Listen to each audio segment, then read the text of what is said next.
ಈಗಷ್ಟೇ ಇವತ್ತಿನ big boss promo ನೋಡಿದೆ. ಆ ಒಂದು ಪ್ರೊಮೋದಲ್ಲಿ ಬಿಟ್ಕೊಟ್ಟಿರ್ತಕ್ಕಂಥ ಹಿಂಟ್‌ಗಳೇನಂತ ಹೇಳ್ತಾ ಹೋಗ್ತೀನಿ. ಹಾಗೆ ಇವತ್ತಿನ ಎಪಿಸೋಡ್ ಸಿಕ್ಕಾಪಟ್ಟೆ ಇಂಟ್ರೆಸ್ಟಿಂಗ್ ಆಗಿದೆ ಅಂತ ಅನಿಸ್ತಾ ಇದೆ. ಯಾಕೆ ಈ ಮಾತನ್ನ ಹೇಳ್ತಾ ಇದ್ದೀನಿ ಅಂತಂದ್ರೆ, ಸ್ಟೂಡೆಂಟ್ ಆಫ್ ದಿ ವೀಕ್.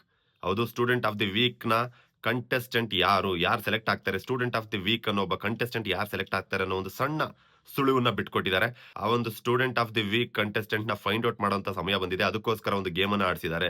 ಏನಪ್ಪಾ ಅಂತಂದ್ರೆ, ಪ್ರತಿಯೊಬ್ಬ ಕಂಟೆಸ್ಟೆಂಟ್‌ನ ಎರಡೆರಡು ಭಾವಚಿತ್ರಗಳನ್ನ ಇಟ್ಟಿರ್ತಾರೆ. ಆ 2 ಭಾವಚಿತ್ರಗಳನ್ನ ತನ್ನದೇ ಆದಂತ ಕಂಟೆಸ್ಟೆಂಟ್ ಹೋಗಿ ಬಚ್ಚಿಡ್ಬೇಕಾಗುತ್ತೆ. ಅದಾದ್ಮೇಲೆ ಅವ್ರು ಬಚ್ಚಿಟ್ಟಂತ ಅವರ ಒಂದು ಭಾವಚಿತ್ರ ಏನಿರುತ್ತೆ, ಅವ್ರನ್ನ ಹೊರತುಪಡಿಸಿ ಉಳಿದಂತ 4 ಜನ ಅಭ್ಯರ್ಥಿಗಳು ಹೋಗಿ ಅದನ್ನ ಹುಡುಕೊಂಡು ತಗೊಂಡ್ ಬಂದು, ಅಲ್ಲಿರ್ತಕ್ಕಂತ ಇಂಟು ಕಾಲಮ್ ಅಲ್ಲಿ ಅದನ್ನ ಫಿಲ್ ಮಾಡ್ಬೇಕಾಗುತ್ತೆ.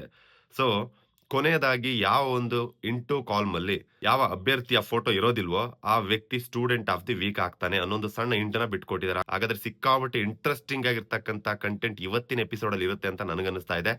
ಹಾಗೆ ಧ್ರುವಂತ್ ಅವರು ಸಿಕ್ಕಾಪಟ್ಟೆ ಜಗಳ ಆಡ್ತಾ ಇದ್ದಾರೆ. ಸೂರಜ್ ಅವ್ರ ಜೊತೆ ಜಗಳ ಆಡ್ತಾ ಇದ್ದಾರೆ. ಸೂರಜ್ ಅವರು ಧ್ರುವಂತ್ ಅವ್ರ ಹತ್ರ ಇರ್ತಕ್ಕಂತ ಫೋಟೋನ ಸೂರಜ್ ಅವರು ಕಿತ್ಕೊಳ್ಳೋದಕ್ಕೆ ಅಂತ ಹೋದಾಗ ಧ್ರುವಂತ್ ಅವರು ಅದನ್ನು ಕೊಡದೆ ಧ್ರುವಂತ್ ಅವರ ಮೇಲೆ ಒಂದಷ್ಟು ಮ್ಯಾನ್ ಹ್ಯಾಂಡ್ಲಿಂಗ್ ಕೂಡ ನಡೆಯುವಂತದ್ದು ಕಣ್ಣಿಗೆ ಕಾಣಿಸ್ತಾ ಇದೆ ಆ ಒಂದು ಪ್ರೊಮೋದಲ್ಲಿ. ಯಾಕೆ ಅಂತಂದ್ರೆ ಸೂರಜ್ ಅವರು ಅವ್ರನ್ನ ಹಿಡ್ಕೊಳ್ಳೋದಕ್ಕೆ ಹೋಗಿ ಮ್ಯಾನ್ ಹ್ಯಾಂಡ್ಲಿಂಗ್ ಮಾಡ್ತಾ ಇದಾರೆ ಅನ್ನೋ ಒಂದು ಸಣ್ಣ ಹಿಂಟ್ ಕಾಣಿಸ್ತಾ ಇದೆ.